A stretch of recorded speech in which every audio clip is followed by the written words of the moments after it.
December 20th, 1944, Luxembourg City. The telephone line crackled with barely suppressed fury as General Omar Bradley gripped the receiver, his knuckles white against the black bakelite.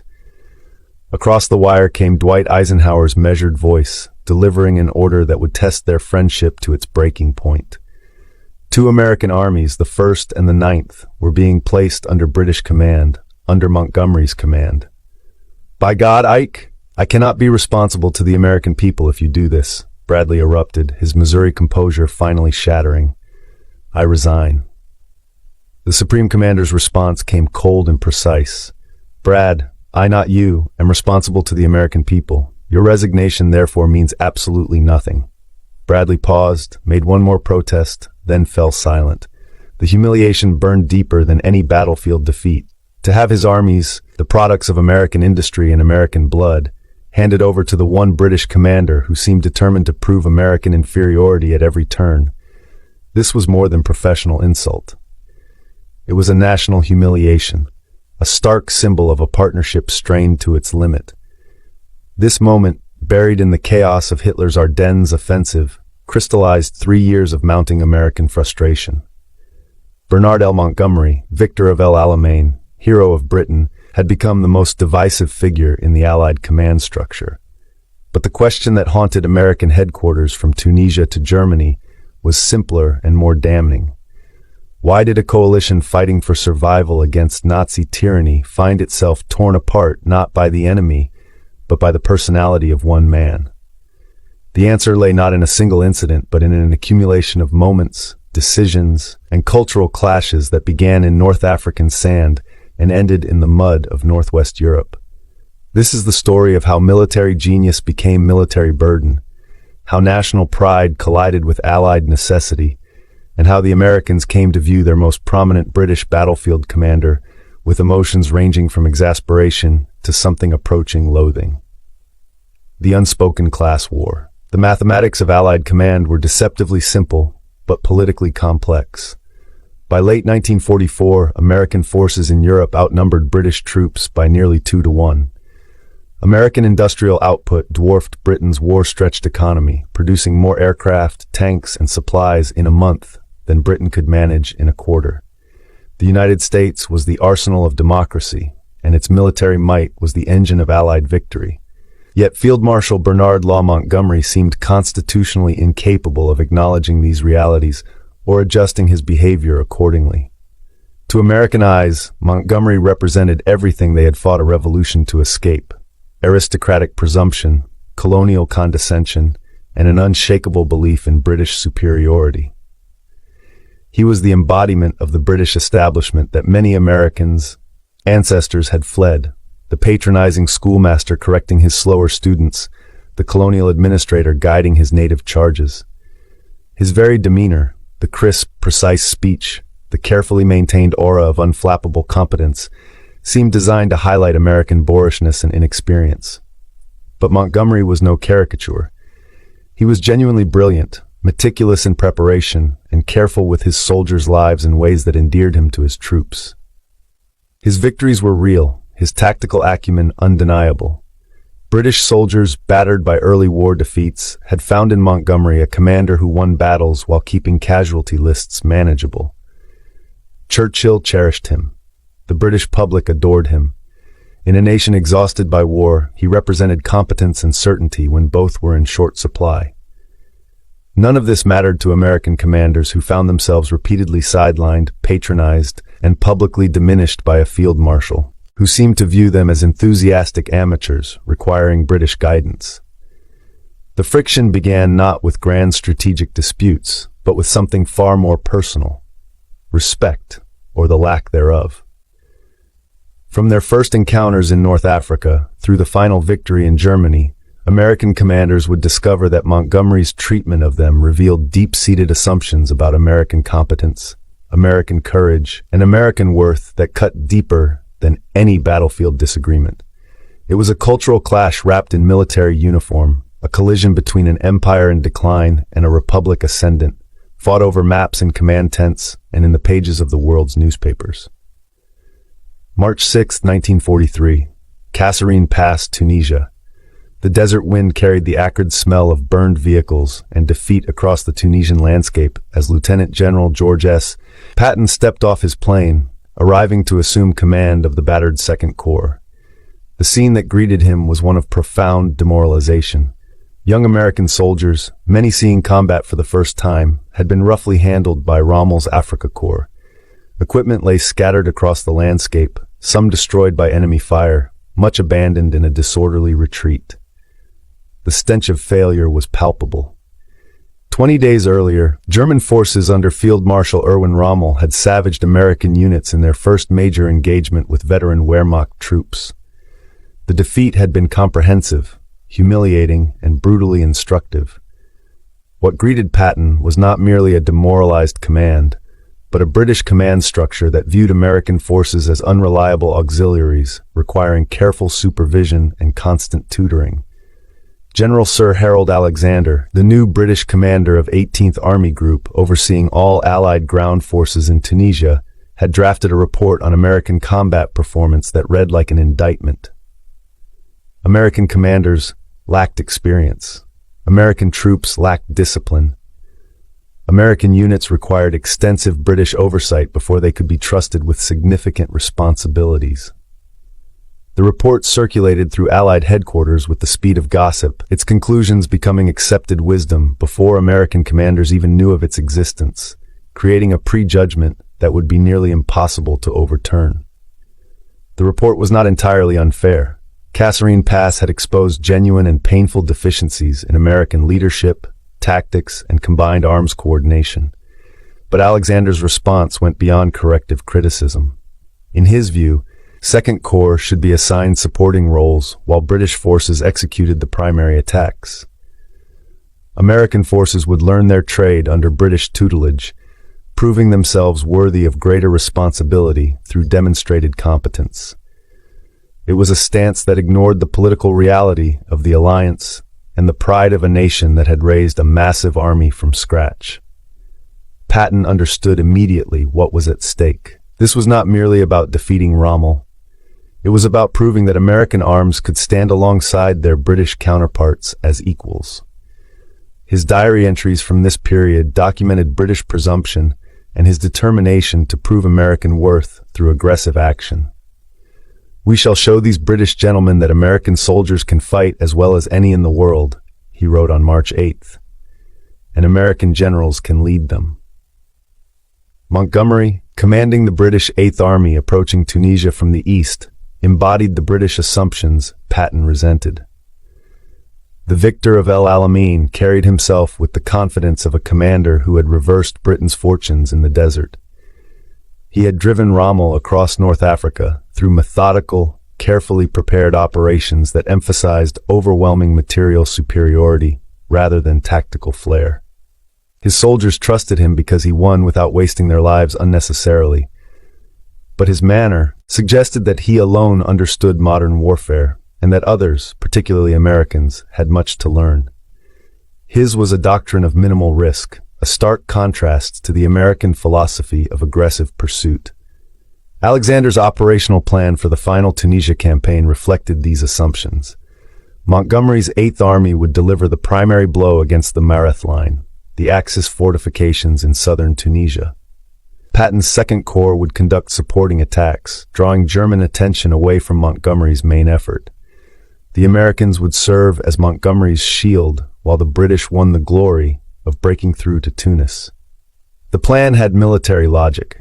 Montgomery commanded veteran troops with proven success against German armor. Patton led formations still learning their trade, but the allocation of missions carried implications beyond tactical prudence. It established expectations that would haunt American commanders throughout the war. British forces taking the lead, American forces providing support, British commanders receiving credit, while American achievements went unnoticed or minimized. It was a pattern that would repeat from Sicily to the gates of Germany. Speak, the El Guettar turning point. Patton launched his offensive toward El Guettar on March 17, 1943. Determined to prove American competence through aggressive action, his orders reflected his personality, mixing tactical guidance with demands for aggressive leadership. Officers would lead from the front. American troops would show the same aggressive spirit that had characterized their entry into the First World War.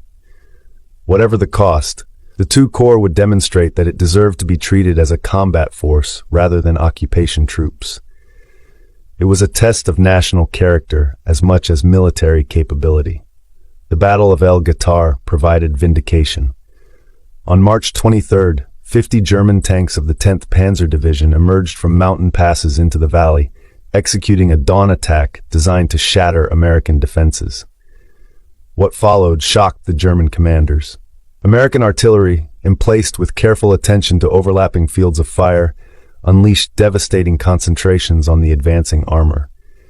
Tank destroyers, positioned to exploit terrain advantages, engaged the panzers at ranges that negated German tactical superiority. By day's end, the battlefield was littered with destroyed German vehicles, and the 10th Panzer Division had been stopped cold. For the first time, American forces had defeated experienced German armored units in sustained combat. The lessons of Kasserine had been learned, and learned quickly. But the victory carried a bitter aftertaste. Alexander's headquarters, focused on Montgomery's operations against the Meereth Line, paid minimal attention to Second Corps' success. British staff officers continued to issue detailed instructions to Patton, micromanaging American operations in ways that suggested persistent doubts about American competence. More galling still, Alexander repeatedly changed Second Corps' objectives, shifting priorities in ways that appeared designed to ensure American forces remained auxiliary to British operations. Patton would be ordered to advance, then halt, attack with armor, then lead with infantry. Each change disrupted American operations and signaled that Second Corps existed primarily to facilitate Montgomery's plans rather than to achieve independent objectives. It was a tutorial that felt like subordination. When Montgomery finally attacked the Meereth Line on March 20th, his initial assault made little progress against determined German resistance. He adapted by shifting his main effort to an outflanking maneuver, demonstrating the flexibility that characterized his best operations. But the modification required time, allowing German forces to establish new defensive positions. By the time 8th Army broke through, the opportunity for a decisive pursuit had passed. The methodical approach had its costs. Second Corps continued its supporting attacks in central Tunisia, drawing German reserves away from Montgomery's front. American forces advanced steadily, taking objectives and inflicting casualties on Axis forces. But these achievements went largely unacknowledged in British reporting. Montgomery's breakthrough received extensive publicity. Patton's contribution, equally important to the overall campaign, merited minimal mention. The narrative was being written, and it was a British narrative. When the victory parade was held in Tunis on May 20th, 1943, with General Eisenhower, Alexander, and French General Henri Giraud taking the salute, the spectacle emphasized British and French achievements, while American contributions received cursory acknowledgement. American reporters noted with bitterness that British correspondents filed stories mentioning American efforts only in passing, if at all. The message was received in Washington and in American command posts. In this alliance, credit would not be apportioned by contribution, but by influence and tradition. For American commanders, Tunisia provided lessons that went beyond tactics and logistics. They learned that fighting alongside the British meant fighting for recognition as well as victory. They discovered that Montgomery, whatever his military talents, seemed incapable of treating American forces as genuine partners rather than promising apprentices. And they began to suspect that this attitude reflected not just Montgomery's personality, but a broader British unwillingness to accept that the balance of power in the alliance had shifted irrevocably toward Washington. The student was now the master, but the old master refused to relinquish the podium. These lessons would prove prophetic when the Allies turned their attention to the next objective, Sicily. July 10th, 1943. Gulf of Gela, Sicily. The largest amphibious assault in history to that point rolled toward the shores of Sicily as Operation Husky, the invasion of Italy's largest island, commenced in darkness and heavy seas. Over 8 divisions divided between General Bernard Montgomery's British 8th Army and General George Patton's American 7th Army stormed beaches from Cape Scaramia to Syracuse in an operation that would test Allied unity as thoroughly as it tested German and Italian defenses. The plan for Operation Husky had been contentious from its inception. Initial proposals envisioned landings dispersed across Sicily, seizing ports quickly to ensure adequate supply for subsequent operations. Montgomery detested dispersed landings. His experience in North Africa had convinced him that concentration of force was paramount, that scattering troops invited defeat in detail. On April 24, 1943, he articulated his objections and proposed an alternative. Concentrate all landings on Sicily's southeastern corner, giving 8th Army the clear mission of driving straight to Messina, the island's northeastern port, and the gateway to mainland Italy. Air Marshal Arthur Tedder and Admiral Andrew Cunningham, responsible for air and naval operations, respectively, opposed Montgomery's plan. It would leave 13 Axis airfields operational, posing unacceptable risks to the invasion fleet. It would require ships to remain concentrated in limited waters, vulnerable to air attack. Their objections carried weight. Both men commanded respect earned through successful operations. Montgomery's response revealed the full force of his personality. He threatened, with Churchill's backing, to resign rather than execute a plan he considered fundamentally flawed. It was political blackmail of the highest order. Faced with a crisis that threatened to derail the entire invasion, Eisenhower called a conference for May 2nd to resolve the dispute. The meeting exposed fault lines that would widen throughout the war. Montgomery presented his case with confidence bordering on arrogance. Tedder and Cunningham pushed back, defending the importance of airfields and naval security. Eisenhower, attempting to balance military necessities against coalition politics, ultimately sided with Montgomery. The landings would be concentrated in southeastern Sicily, with 8th Army driving toward Messina and 7th Army protecting 8th Army's left flank.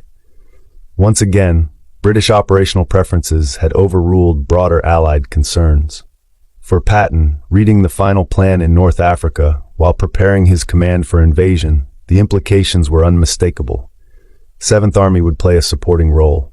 Montgomery would lead the main attack. The British would take Messina while Americans guarded their flank. Once again, American forces were relegated to secondary missions while British commanders pursued glory. It was Tunisia all over again, but on a larger scale. The decision rankled for reasons beyond Patton's considerable ego. By July 1943, American forces in the Mediterranean theater had grown substantially. 7th Army comprised 3 infantry divisions, an armored division, and substantial support troops, a force comparable in size to 8th Army. American industrial output was flooding Allied stockpiles with equipment. American air power dominated Mediterranean skies, yet the command structure treated American forces as auxiliaries to be employed at British discretion. The disparity between contribution and authority was becoming a festering wound. Patton's diary entry from July 12th captured his frustration with brutal clarity.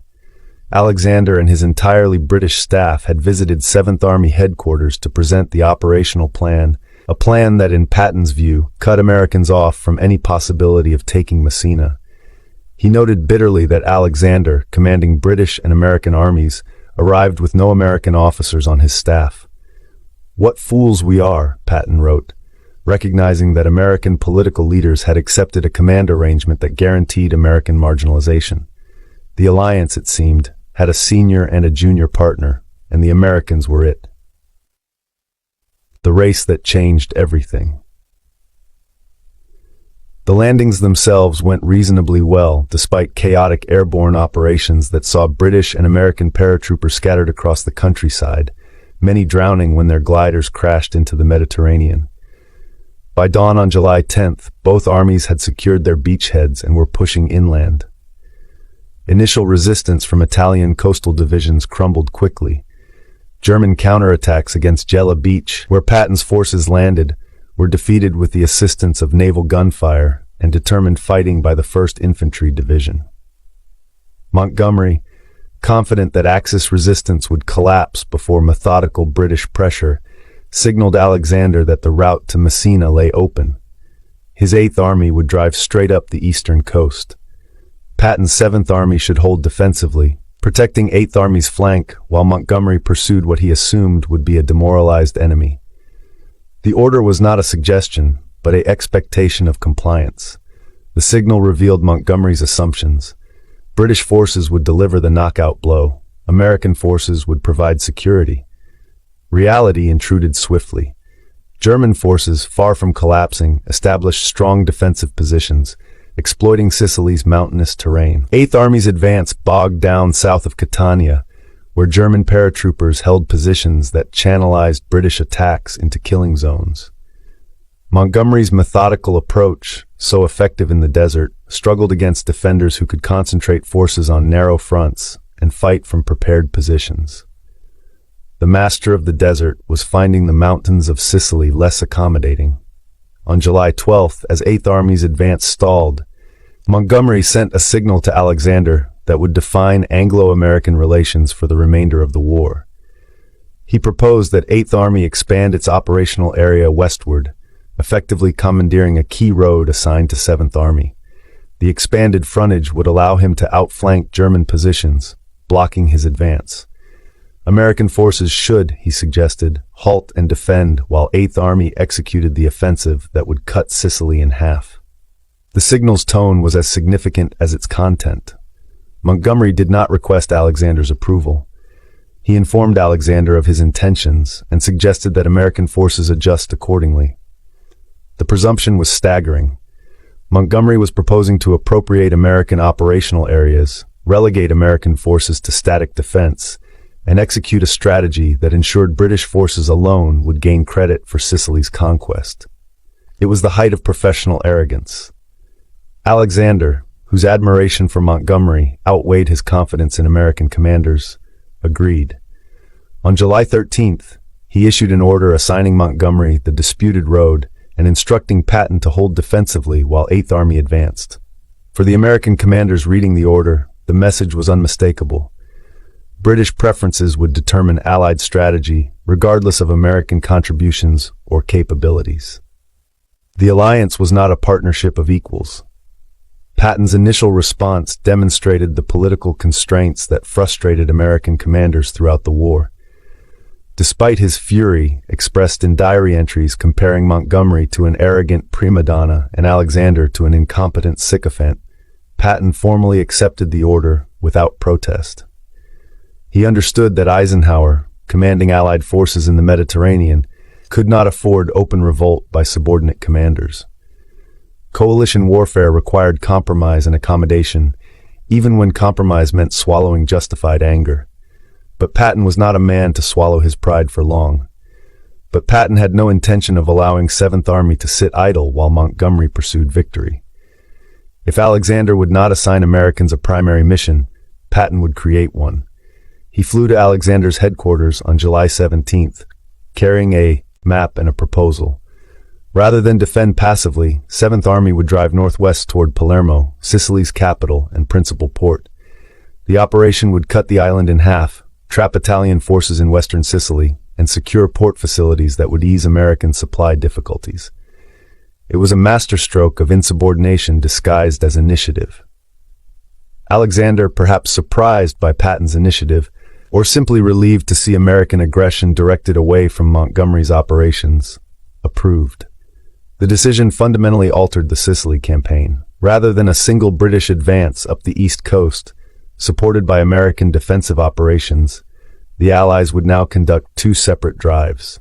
Montgomery would continue pushing toward Messina from the south and east.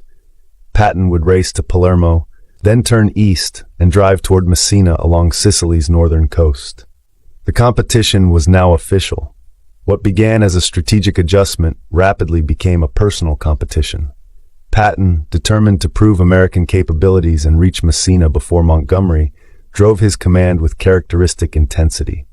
Seventh Army moved with a speed that shocked both allies and enemies, covering rugged terrain at rates Montgomery's methodical approach could never match. Just 12 days after landing, American troops entered Palermo on July 22nd, capturing Sicily's largest city and a major port. It was a triumph of American mobility and aggression. Montgomery, meanwhile, continued grinding against German defenses south of Mount Etna. His progress was measured, professional, and increasingly irrelevant to the campaign's outcome. German forces, recognizing that Sicily could not be held, had begun preparing for evacuation to mainland Italy.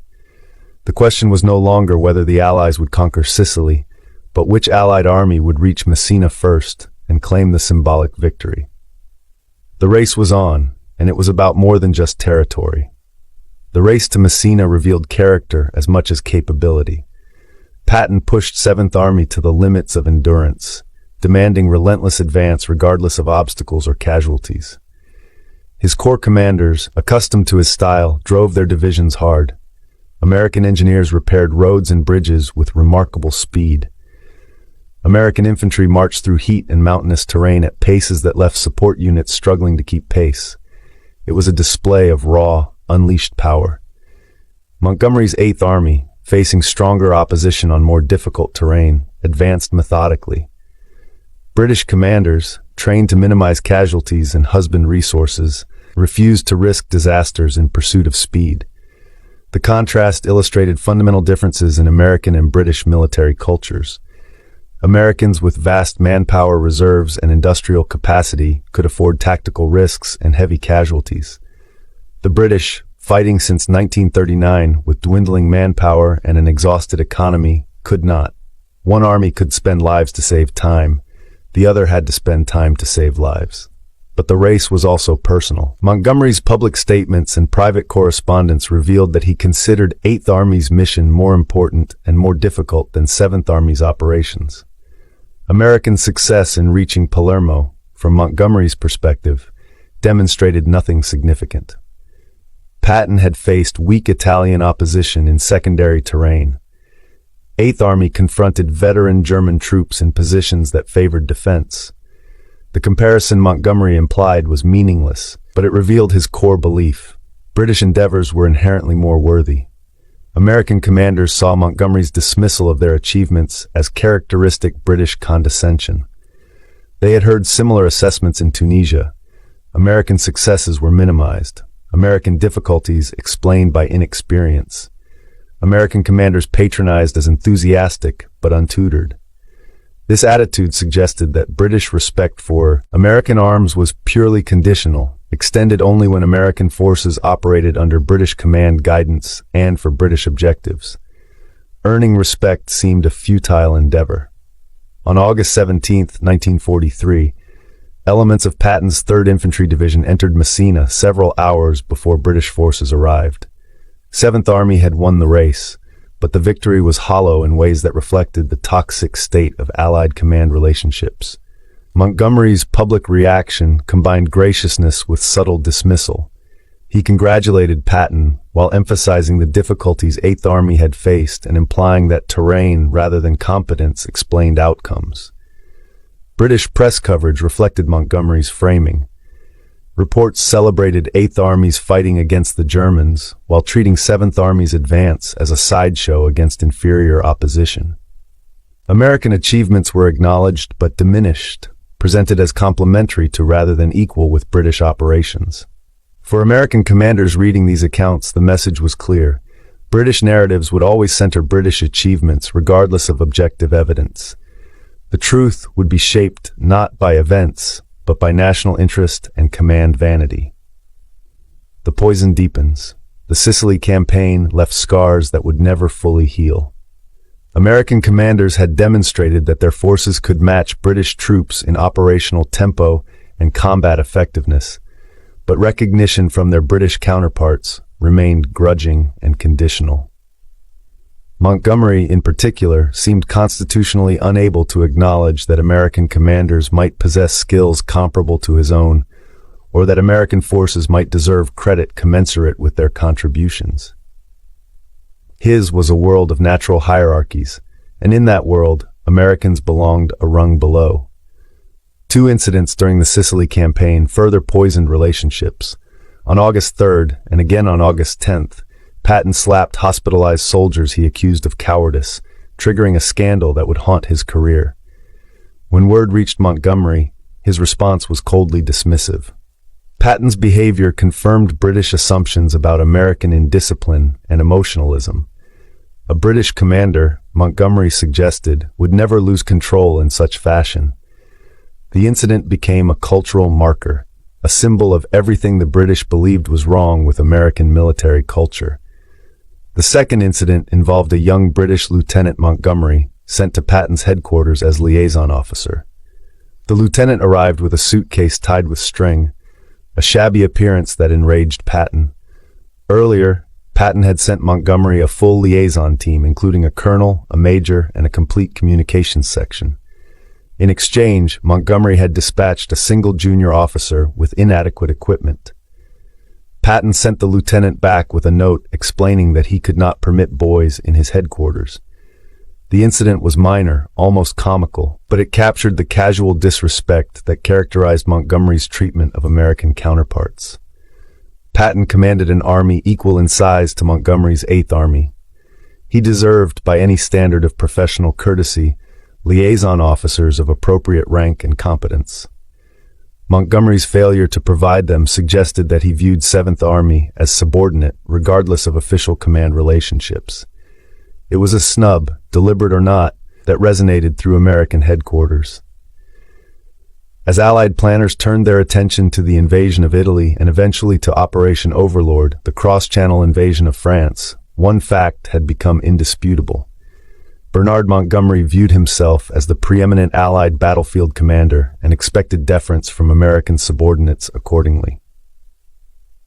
That American commanders increasingly viewed Montgomery as the primary obstacle to genuine Anglo-American partnership seemed not to register with the British Field Marshal, or perhaps it simply did not matter. In his mind, he was still the master, and they were the pupils, regardless of the changing balance of power. September 1st, 1944, northern France. The Allied breakout from Normandy had shattered German defenses in France, sending Wehrmacht forces reeling eastward in headlong retreat. Paris had been liberated on August 25, 1944, amid jubilant scenes that seemed to confirm the war's imminent end. From Normandy beaches to Belgium, Allied armies pursued defeated enemies across terrain where, just months earlier, German forces had appeared unbeatable. Victory, perhaps by Christmas, seemed within grasp. For Field Marshal Bernard Montgomery, recently promoted and basking in the glory of Normandy's success, the moment demanded bold action. He had commanded all Allied ground forces during the Normandy invasion, a responsibility that, combined with his earlier victories in North Africa and Sicily, confirmed his status as Britain's greatest battlefield commander. Now, with German armies in disarray, Montgomery saw an opportunity to end the war with a single decisive thrust, a masterstroke that would bear his name in the history books. But September 1st also brought a change that Montgomery resented with barely concealed fury. General Dwight Eisenhower, the supreme Allied commander, assumed personal command of all Allied ground forces. Montgomery, who had exercised operational control of both American and British armies during Normandy, was now reduced to commanding 21st Army Group, the British and Canadian forces fighting in Northwest Europe. His American counterpart, General Omar Bradley, commanded the 12th Army Group, comprising the American 1st, 3rd, and 9th Armies. The demotion was a bitter pill. The change was inevitable. American forces in Europe now outnumbered British and Canadian troops substantially. American logistics sustained Allied operations. American air power dominated European skies. American industrial capacity provided the material foundation for Allied victory. Political reality demanded American command of a coalition that had become overwhelmingly American in composition. The war had been saved by British endurance in 1940, but it would be won by American abundance in 1944. Montgomery understood the politics, but accepted neither the necessity nor the implications. In his view, dispersing command authority among multiple headquarters diluted the decisive leadership that victory required. Eisenhower, whatever his political skills, lacked the battlefield experience to direct ground operations effectively. The Supreme Commander's role, Montgomery argued with increasing stridency, should be limited to political and logistical coordination. Operational command should remain concentrated in the hands of a single ground forces commander, someone with Montgomery's proven battlefield credentials. The proposal was militarily debatable but personally transparent. The proposal had one obvious beneficiary, Montgomery himself, but the field marshal presented his case as military necessity rather than personal ambition. Eisenhower's planned strategy, advancing into Germany on a broad front with multiple armies attacking simultaneously, was, Montgomery insisted, strategically unsound. It dispersed resources, prevented decisive concentration, and guaranteed that the war would drag into 1945. He saw dispersion. Eisenhower saw relentless, overwhelming pressure. Montgomery's alternative was characteristically bold and characteristically self-centered. Rather than a broad front advance, the Allies should concentrate forces for a single powerful thrust into northern Germany. This thrust would cross the Rhine, seize the Ruhr industrial region, and drive to Berlin before German forces could establish coherent defenses. Montgomery would naturally command this decisive operation, with American forces providing support and protecting flanks. It was the old formula, proposed on a grander scale: British leadership, American muscle. The proposal's military merits were debatable. A narrow thrust deep into Germany would create an elongated salient vulnerable to counterattack. It would require abandoning operations elsewhere, allowing German forces to concentrate against the advance. It depended on capturing bridges intact and maintaining supply lines over hundreds of miles of contested territory. Most fundamentally, it assumed that German resistance had collapsed to the point where a rapid advance would face minimal opposition. It was a gamble of epic proportions, but the proposal's political implications were unmistakable. Montgomery was asking American political leaders to subordinate their armies to British command for an operation that would ensure British forces under British leadership delivered the decisive blow ending the war. He was requesting that American troops serve as Montgomery's shield while the British field marshal achieved final victory. And he was demanding in effect that Eisenhower surrender operational control to a subordinate who made no secret of his contempt for the Supreme Commander's strategic judgment. For American commanders, it was the ultimate expression of Montgomery's arrogance. Eisenhower, attempting to balance military necessities against coalition politics, compromised. He would not concentrate all forces for Montgomery's northern thrust, but he would give Montgomery priority for supplies and authorize a limited operation to seize bridges across the Rhine in the Netherlands. Operation Market Garden, as the plan was designated, would employ 3 airborne divisions to capture bridges at Eindhoven, Nijmegen, and Arnhem. British ground forces would then advance rapidly across the captured bridges, establish a bridgehead over the Rhine, and position themselves for subsequent operations into Germany. It was a half measure that satisfied no one but risked everything.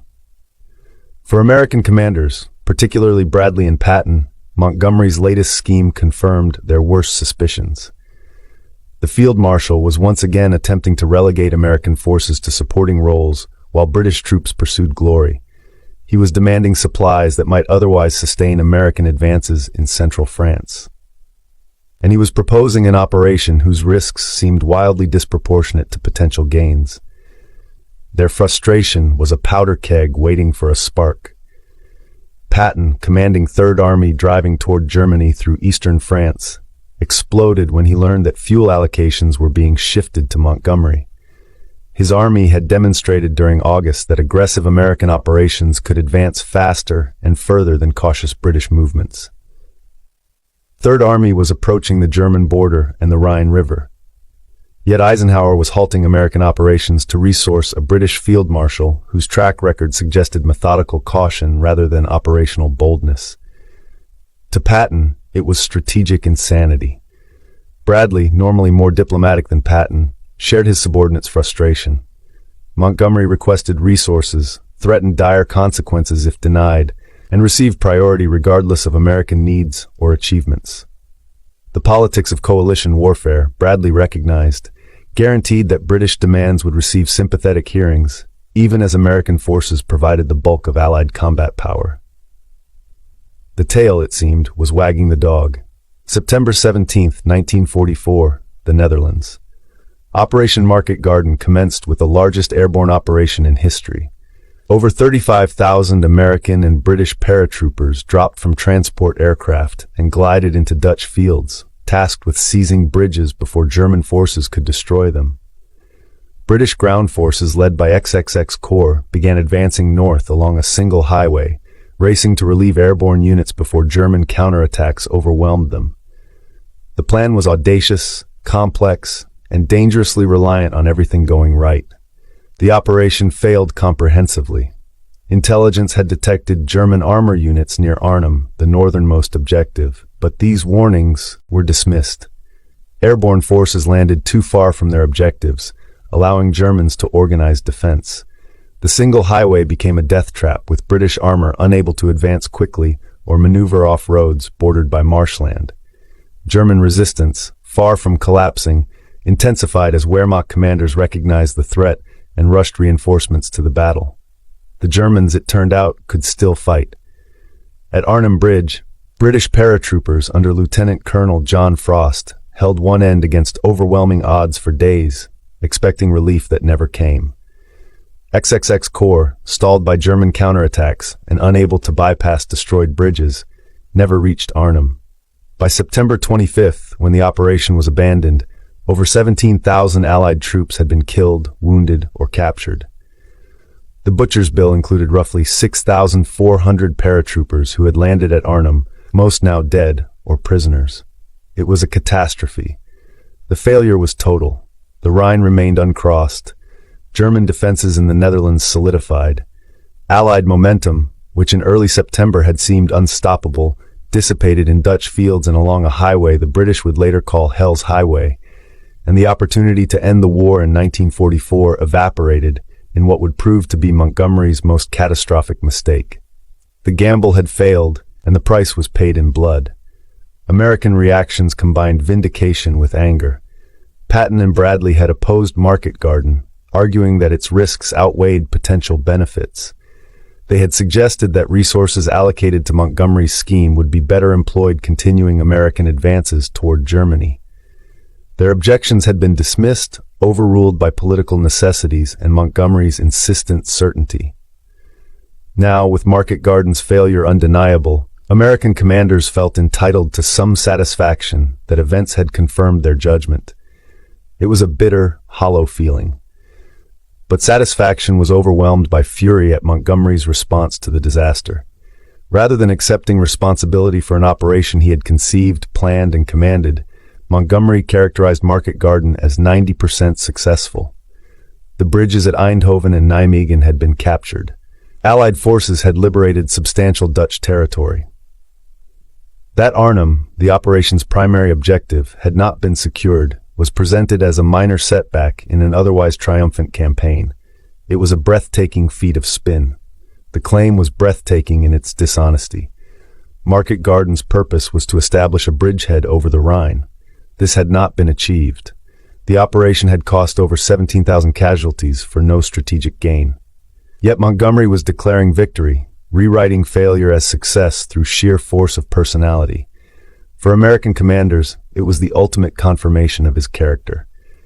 American commanders recognized the maneuver for what it was: Montgomery protecting his reputation at the cost of truth. When Montgomery succeeded, credit was his alone. When operations faltered, explanations involved inadequate resources, insufficient support, or others' failures. Personal responsibility for setbacks was conspicuously absent from Montgomery's narrative. The pattern was now unmistakable, but Montgomery's most egregious offense was still to come. In the aftermath of Market Garden, as Allied operations transitioned to grinding advances against strengthened German defenses, Montgomery began publicly criticizing Eisenhower's strategy. The broad front approach, he argued in comments to British press and in signals to Churchill, had squandered the opportunity for decisive victory. Had his plan been adopted, had he received the resources and authority he requested, the war would be over. He was not just defending his failure, he was attacking his commander. The critique ignored inconvenient realities. Montgomery had received substantial resources for Market Garden. The operation's failure resulted from flawed planning, intelligence mistakes, and underestimating German capabilities rather than from inadequate support. But Montgomery's narrative transformed operational incompetence into a missed opportunity, supposedly caused by others' strategic short-sightedness. It was a blame-shifting exercise of monumental proportions. For American commanders, Montgomery's deflection confirmed that the field marshal would never acknowledge personal error. Every setback became someone else's failure. Every success was his triumph. This pattern suggested not just vanity, but something more corrosive, a fundamental incapacity for honest self-assessment that made Montgomery dangerous to Allied unity, even as his tactical skills remained valuable. He was becoming a liability that could not be dismissed. December 16, 1944. The Ardennes Forest, Belgium. At dawn, German forces launched their last great offensive in the West, attacking through the Ardennes in a desperate gamble to split Allied armies and seize the port of Antwerp. The assault achieved complete surprise, smashing into thinly held American positions and creating a bulge in Allied lines that would give the battle its name. For 10 days, the outcome hung in balance as German spearheads drove toward the Meuse River, threatening to fracture Allied defenses and prolong the war indefinitely. The crisis was of unprecedented scale. The Battle of the Bulge became Montgomery's finest and worst moment simultaneously. His military performance was exemplary. When Eisenhower transferred command of American 1st and 9th Armies to Montgomery on December 20th, the field marshal immediately imposed order on confused defensive operations. He positioned British reserves to defend the Meuse crossings. He coordinated American counterattacks. He demonstrated under genuine crisis conditions why Britain valued his leadership. For a brief moment, he was the competent, unifying figure the alliance needed. But Montgomery's conduct after the battle sowed bitterness that would persist decades after the war. On January 7, 1945, with German forces in full retreat and Allied victory assured, Montgomery held a press conference ostensibly to praise American troops and defend Eisenhower.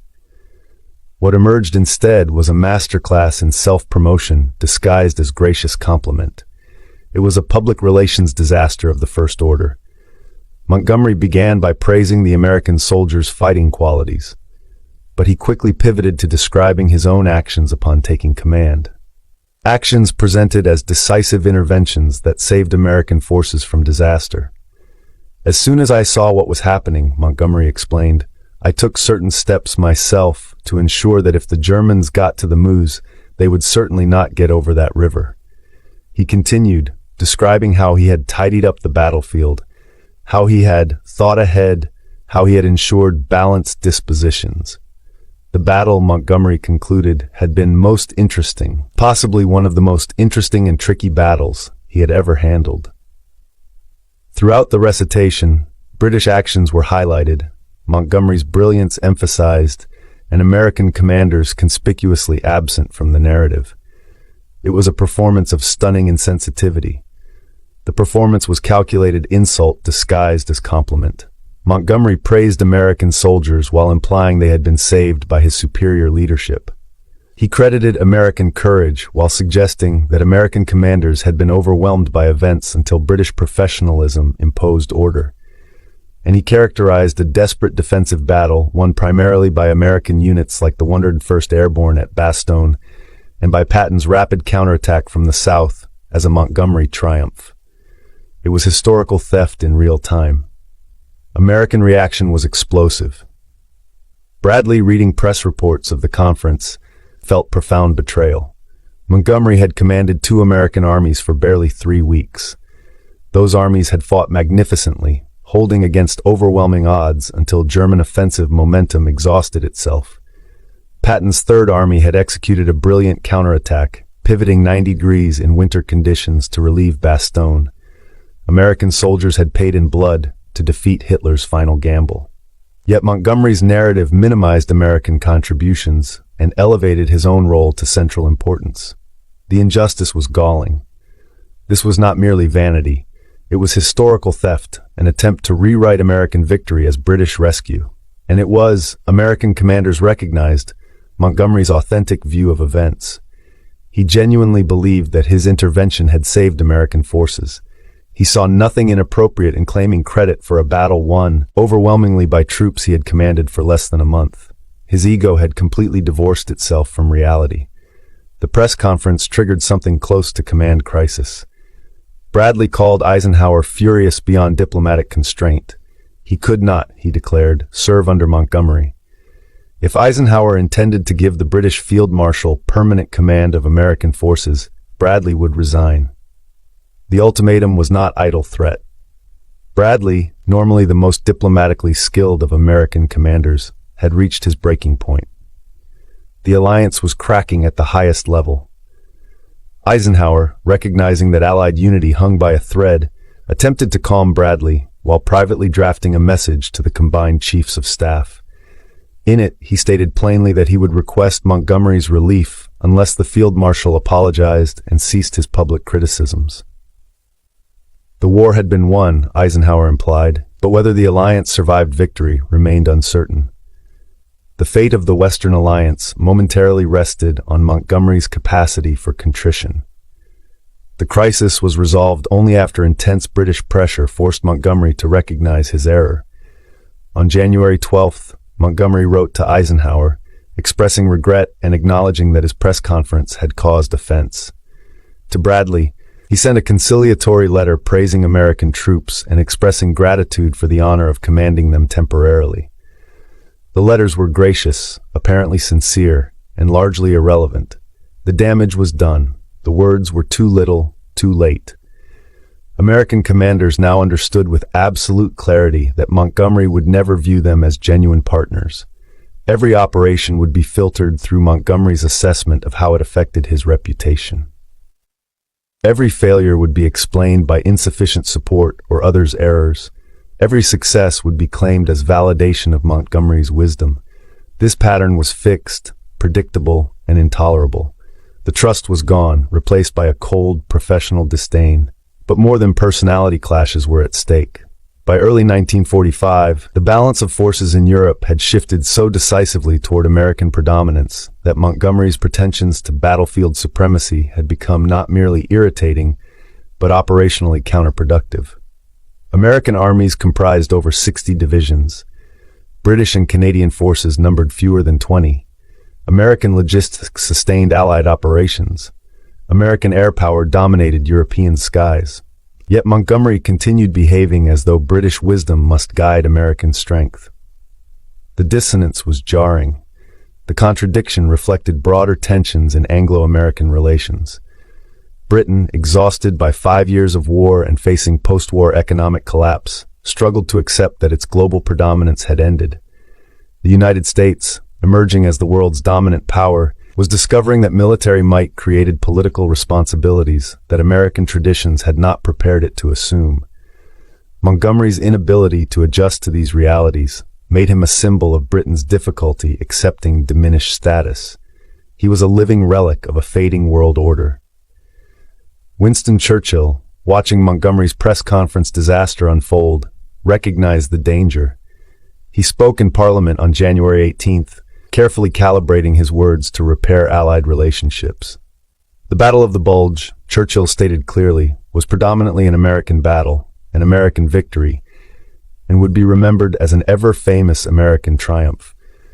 British forces had played a supporting role, as coalition partners should. It was a necessary corrective, a statesman's intervention to clean up a soldier's mess. The speech was diplomatic necessity, correcting Montgomery's narrative and acknowledging military realities, but it also represented Britain's acceptance that the war's remaining campaigns would be primarily American endeavors. British forces would participate, contribute, and share victory. But American commanders would increasingly dictate strategy, direct operations, and claim the credit that their forces' predominance merited. The transition of power was now explicit. Montgomery, isolated by his own conduct and increasingly irrelevant to operations dominated by American armies, spent the war's final months commanding 21st Army Group in Northern Europe. His operations were professional. His tactical sense remained sound, but his relationship with American commanders never recovered. Bradley avoided him, Patton despised him, Eisenhower tolerated him as political necessity demanded, but never again trusted his judgment or his motives. He had become a marginal figure in the war he had helped to win. May 8, 1945. Germany surrendered unconditionally. The European war was over. Victory belonged to an Allied coalition that had overcome not just Nazi Germany, but also internal divisions that had repeatedly threatened to tear it apart. The cost had been staggering, the achievement historic. In the euphoria of peace, old conflicts were temporarily submerged. Montgomery received accolades from a grateful British public. American commanders returned home to celebrations that recognized their achievements.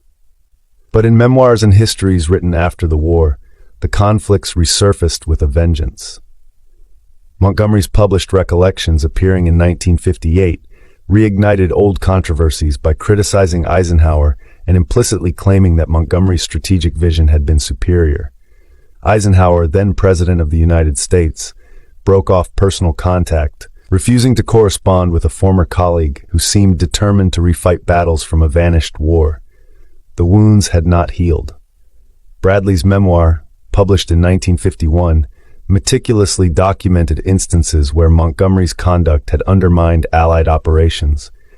Patton's posthumously published diary revealed the depth of his contempt for the British Field Marshal. American histories of the war, drawing on these accounts and official records, presented Montgomery as talented but difficult, brilliant but insufferable, a commander whose contributions were real, but whose personality made him a liability to coalition warfare. The American verdict was harsh. British historians defended Montgomery, arguing that American commanders never appreciated his methodical approach, his concern for casualties, his strategic sophistication. They noted that Montgomery never lost a major battle after assuming command in North Africa. They emphasized that his planning and preparation had made D-Day successful. They suggested that American criticisms reflected jealousy of British professionalism and resentment of British military traditions. The transatlantic debate became its own kind of war. The debate continued for decades after the participants' deaths. Historians argued about Montgomery's true contributions, about whether American frustrations were justified, about how personalities affected military operations. Some concluded that Montgomery was a great commander poorly suited to coalition warfare. Others suggested that American commanders, lacking Montgomery's experience, resented his superior judgment. Still others argued that the conflicts reflected inevitable tensions when proud nations attempt to cooperate in existential struggle. But beneath historiographical debates lay a simpler truth, one that American commanders of the Second World War understood with crystalline clarity. Bernard Montgomery, for all his talents, could not treat American forces as equals. Whether this incapacity reflected personal arrogance, cultural prejudice, or British determination to maintain fading supremacy remained debatable. What was indisputable was that Montgomery's conduct poisoned Allied relationships and created unnecessary obstacles to coalition warfare. The American experience with Montgomery provided lessons that outlived the war. Future coalition operations would be structured to prevent personality conflicts from undermining military effectiveness. Command arrangements would be designed to ensure proportional representation and prevent any nation from dominating simply through superior confidence or historical precedent. An American military culture would internalize a deep wariness of allies who confused partnership with subordination. For the Americans who fought alongside Montgomery from Tunisia to Germany, the Field Marshal represented what they believed they had left behind in 1776. The assumption that British wisdom must guide American strength, that colonial enthusiasm required metropolitan sophistication to succeed, that New World energy needed Old World experience to avoid disaster. They discovered that battlefield excellence, industrial might, and military success could not overcome cultural assumptions rooted in centuries of British global dominance. Montgomery never understood this. To his death in 1976, he maintained that his wartime conduct had been appropriate, his criticisms justified, his strategic vision superior to alternatives. He remained convinced that Eisenhower's leadership had been inadequate, that American commanders had lacked his professional competence, that the war could have ended sooner had his advice been followed. He died as he had lived, certain of his own rightness. American commanders who survived him offered different verdicts. They acknowledged Montgomery's tactical skills, but questioned his strategic judgment. They praised his careful preparation, but noted that wars are won by boldness as well as caution. They conceded his concern for casualties, but observed that Montgomery's caution sometimes allowed enemies to escape destruction. And they concluded with near unanimity that Montgomery's personality made coalition warfare more difficult than necessary. The final assessment belonged to Eisenhower, writing years after the war. He acknowledged Montgomery's abilities, but noted the field marshal's complete inability to understand the political dimensions of coalition command. Montgomery, Eisenhower concluded, was a man whose military talents were undeniable, but whose lack of diplomatic sensitivity made him unsuited for senior command in Allied operations. It was perhaps the most devastating critique possible. Not that Montgomery lacked military competence, but that his virtues were overwhelmed by vices that undermined the very cause he served. In coalition warfare, where personality affects effectiveness as profoundly as tactics or strategy, Montgomery's incapacity for treating allies as partners made him not merely difficult, but dangerous. The Americans learned this lesson through bitter experience. From North African sand to German mud, they discovered that military alliances require more than shared enemies. They demand mutual respect, acknowledgement of partners' contributions, and willingness to subordinate ego to collective purpose. Montgomery, whatever his other qualities, could not meet these requirements. And in that failure lay the answer to why the Americans hated Monty. Not because he was British, not because he was cautious, but because he made them feel like colonial auxiliaries in a war they were winning. Soldiers whose blood mattered, but whose judgment did not. Allies valued only insofar as they facilitated British glory.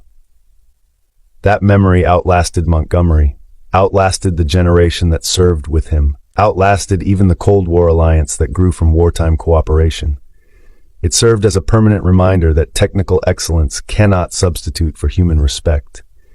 That battlefield brilliance means little if it alienates those whose cooperation victory requires. Bernard Montgomery was many things: brilliant tactician, careful commander, British hero.